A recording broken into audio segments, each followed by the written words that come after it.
नमस्कार. स्वामी प्रसाद किचनमध्ये आपलं मनःपूर्वक स्वागत आहे. तर इथे आपण आज मस्त 1 ते 2 वर्ष टिकणारे मिश्र डाळीचे सांडगे कसे बनवायचे ते आपण या रेसिपीमध्ये बघणार आहोत. सध्या उन्हाळ्याचे दिवस आहेत, तर या उन्हाळ्याच्या दिवसामध्ये आपण वाळवणामध्ये एक प्रकार करणार आहोत. ते म्हणजे एकदम क्रिस्पी आणि कुरकुरीत सांडगे.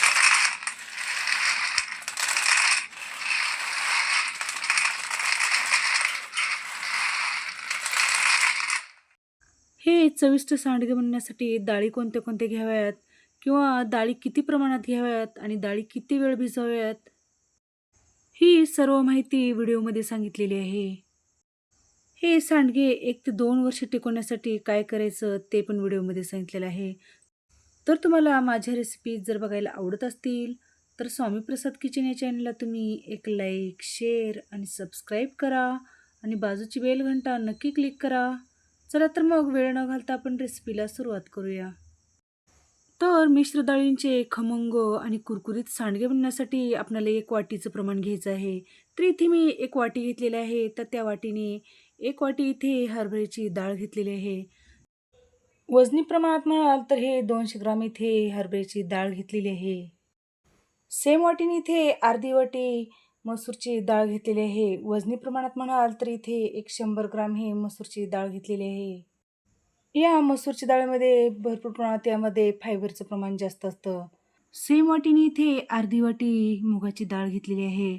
वजनी प्रमाणात म्हणाल तर इथे 100 ग्राम इथे हे मुगाची डाळ घेतलेली आहे. मुगामध्ये प्रोटीन खूप जास्त असतं म्हणून मुगाची नक्की डाळ घ्या. तर त्याच सेम वाटीने आपण इथे तूर डाळ घेतलेली आहे. तर तुम्ही सालासकट हे डाळ घेतलात तरी पण छान. तर इथे त्याच सेम वाटीने इथे उडदाची अर्धी वाटी डाळ घेतलेली आहे. वजनी प्रमाणात म्हणाल तर 100 ग्राम डाळ घेतलेली आहे. उडदाची डाळ घातल्यामुळे या सांडग्याला खूप छान चव येते म्हणून उडदाची डाळ नक्की घाला. तर हे घेतलेल्या डाळी सगळ्या आपण इथे एका मेजरिंग कपनी किंवा एका घरातल्या वाटीने तुम्ही हे मोजून घेऊ शकता. तर हे मोजून घेतलेल्या डाळी आपल्या 450 ते 500 ग्राम इथे आपण हे डाळी घेतलेल्या आहेत. तर इथे हे डाळी सगळ्या मी एका वाटीने मोजून घेतलेल्या आहेत. तर हे एकदम परफेक्ट प्रमाण आहे. जर तुम्हाला हे सांडगे जास्त प्रमाणात जर करायचं असेल, तर तुम्ही एखादी मोठ्या वाटीचं प्रमाण घेऊन तुम्ही हे जास्तीचे इथे हे सांडगे करून घेऊ शकता. तर या मिश्र डाळीमध्ये आपल्याला पाणी घालून घ्यायचं आहे आणि 2 ते 3 पाण्यामध्ये आपल्याला हे चोळून-चोळून अशा पद्धतीने हे डाळी छान धुवून घ्यायचं आहेत.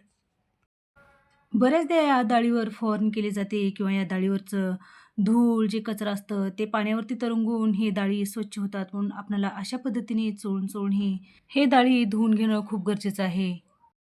हे डाळी स्वच्छ पाण्याने धुवून घेतल्यानंतर आपल्याला यामध्ये भरपूर पाणी घालायचं आहे. कमीत कमी आपल्याला 2 तास हे डाळ भिजवून घ्यायचं आहे. तर तुम्ही रात्रभर जर हे डाळ भिजू घालून ठेवलात तरी पण चालेल. म्हणजे तुम्हाला हे सकाळी सांडगे तोडता येते. तर यामध्ये भरपूर पाणी घालून घेतलेलं आहे आणि यावरती झाकण ठेवून मी इथे एक रात्रभरासाठी हे डाळी छान भिजवून घेणार आहे. तर इथे मी संध्याकाळी 9 वाजता हे डाळ भिजू घालून ठेवलं होतं. तर 7 वाजलेले आहेत सकाळचे. तर या ठिकाणी मी यावरचं झाकण काढून बघितलेलं आहे. तर मस्त आपली इथे डाळ छान भिजली गेलेली आहे आणि आपली दुप्पट हे डाळ छान फुलून वर आलेली आहे. तर काही ठिकाणी नुसते मुगाच्या डाळीचे सांडगे केले जातात, तर काही ठिकाणी नुसत्या मटकीच्या डाळीचे सांडगे केले जातात. तेच सेम पद्धतीने आपल्याला अशा पद्धतीने भिजू घालून हे सांडगे करायचे आहेत. तर या भिजवून घेतलेल्या डाळीमधलं आपल्याला पाणी काढून टाकायचं आहे आणि आणखीन एक वेळेस 2 ते 3 पाणी आपल्याला हे डाळ छान स्वच्छ पाण्याने धुवून घ्यायचं आहे. म्हणजे काय होतं ना, यामध्ये थोडासा आंबटपणा आलेला असेल, तर तो निघून जातो आणि आपलं सांडगे टिकायला मदत होते. म्हणून आपल्याला डाळी स्वच्छ पाण्याने धुवून घ्यायचं आहे. तर इथे मी मिक्सरचं मोठं भांडं घेतलेलं आहे आणि त्या मिक्सरच्या भांड्यामध्ये आपण भिजवून घेतलेल्या डाळी घालून घेतलेल्या आहेत. तर या ठिकाणी तुमच्याकडे मोठं मिक्सरचं भांडं नसेल, तर तुम्ही या ठिकाणी जे मसाल्याचं मिक्सरचं भांडं असतं, ते मिक्सरच्या भांड्यामध्ये घालून थोडं-थोडं प्रमाणामध्ये हे डाळी छान मिक्सरमधून काढून घेऊ शकता. तर यामध्ये 1-2 चमचे धना पावडर घालून घेतलेला आहे. धना पावडर नसेल, तर तुम्ही या ठिकाणी धणे पण घालून घेतलात तरी पण चालेल. नंतर यामध्ये 1-2 ते 3 चमचे इथे जिरे घालून घेतलेलं आहे. 1 चमचा अजवाईन घेतलेला आहे. धने जिरे घातल्यामुळे किंवा ओवा घातल्यामुळे एकदम या सांडग्याला खूप छान चव येते.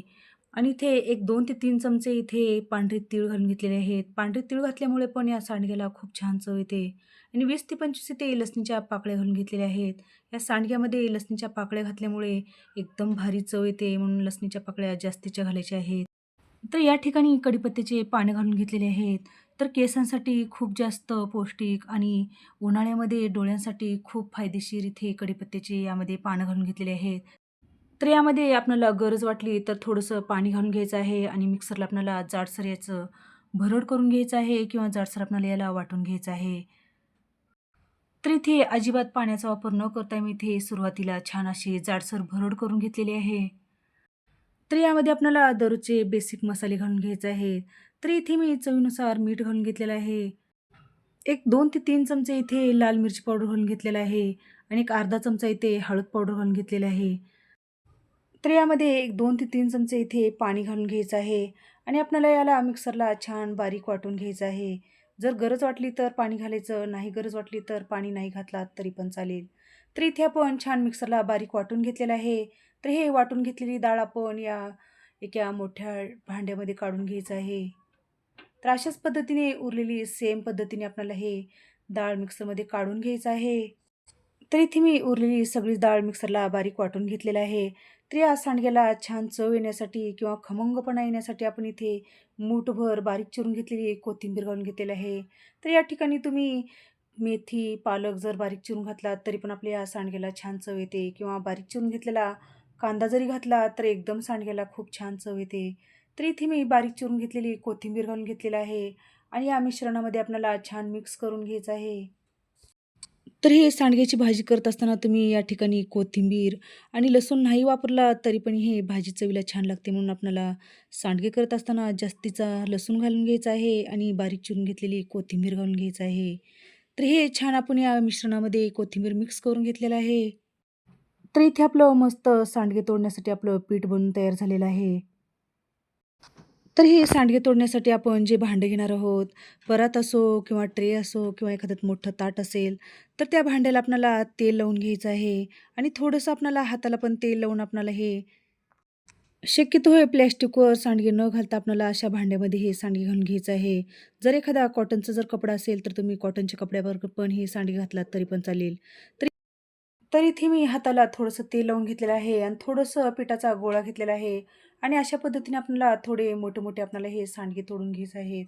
फार जास्त सांडगे बारीक करायची गरज नाही. ते वाळल्यानंतर खूपच बारीक होतात. म्हणून अशा पद्धतीने आपल्याला थोडं मोठ्या-मोठ्या साईजमध्ये आपल्याला हे सांडगे छान हाताने तोडून घ्यायचे आहेत.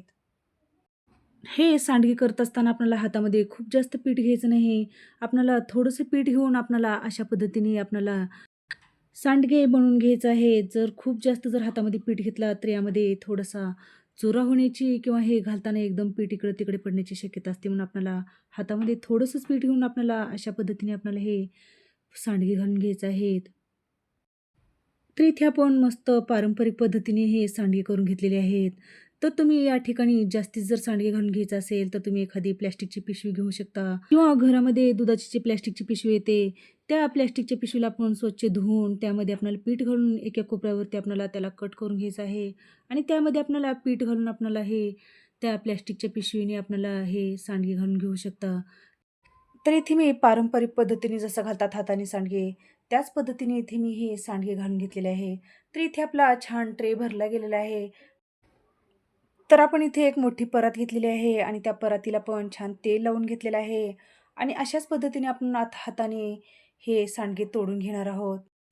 तर इथे आपण 2 ट्रे, 1 परात आणि 2 ताटामध्ये इथे आपण हे सांडगे करून घेतलेले आहेत. तर इथे आपण अर्धा किलोच्या प्रमाणामध्ये हे सांडगे करून घेतलेले आहेत. करते वेळेस भरपूर प्रमाणात हे जास्तीचे हे सांडगे दिसतात, पण वाळल्यानंतर एकदम कमी होतात. म्हणून तुम्हाला जास्तीच्या प्रमाणामध्ये तुम्ही हे सांडगे करून घेऊ शकता. तर हे सांडगे आपल्याला एक 2 ते 3 दिवस आपल्याला हे उन्हामध्ये ठेवून हे सांडगे वाळवून घ्यायचे आहेत. तर इथे एक 2 ते 3 दिवस आपण इथे सांडगे वाळवून घेतलेले आहेत. तर बघू शकता तुम्ही हे सांडगे कसे झाले आहेत.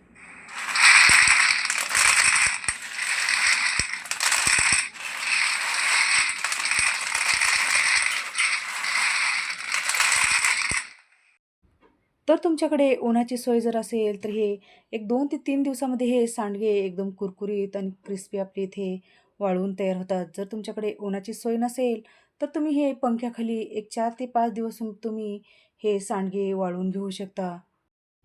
तर जास्तीची गडबड करायचं नाही. एक 2 ते 3 दिवस आपल्याला उन्हामध्ये हे सांडगे छान वाळवून घेतल्यानंतर याला बुरशी लागत नाही किंवा यामध्ये जाळी होत नाही म्हणून आपल्याला एक 2 ते 3 दिवस आपल्याला उन्हामध्ये हे सांडगे वाळवून घ्यायचे आहेत. तर इथे आपले मस्त एकदम कुरकुरीत आणि खुसखुशीत आपले भाजी करण्यासाठी किंवा नुसतंच हे सांडगे तळून खाण्यासाठी आपले इथे हे सांडगे तयार झालेले आहेत. जरी तुम्ही हे मिश्र डाळीचे सांडगे नाही करत असाल, तर तुम्ही या ठिकाणी मटकीचे किंवा मुगाचे जर हे सांडगे करून घेत असाल, करण्याची पद्धत सेमच आहे. तर हे सांडगे तुम्ही वर्षभरासाठी टिकवण्यासाठी एखादं कोरडं आपल्याला एखादं स्टीलचा डबा घ्यायचा आहे आणि त्या डब्यामध्ये हवाबंद आपल्याला हे सांडगे घालून ठेवायचे आहेत. म्हणजे हे सांडगे 1 वर्ष ते 2 वर्ष हे आरामात टिकतात. तर इथे आपले मिश्र डाळींचे खमंग, कुरकुरीत आपले इथे सांडगे बनून तयार झालेले आहेत. तर इथे आपले मस्त खमंग भाजी करण्यासाठी आपली इथे सांडगे बनवून तयार झालेले आहेत.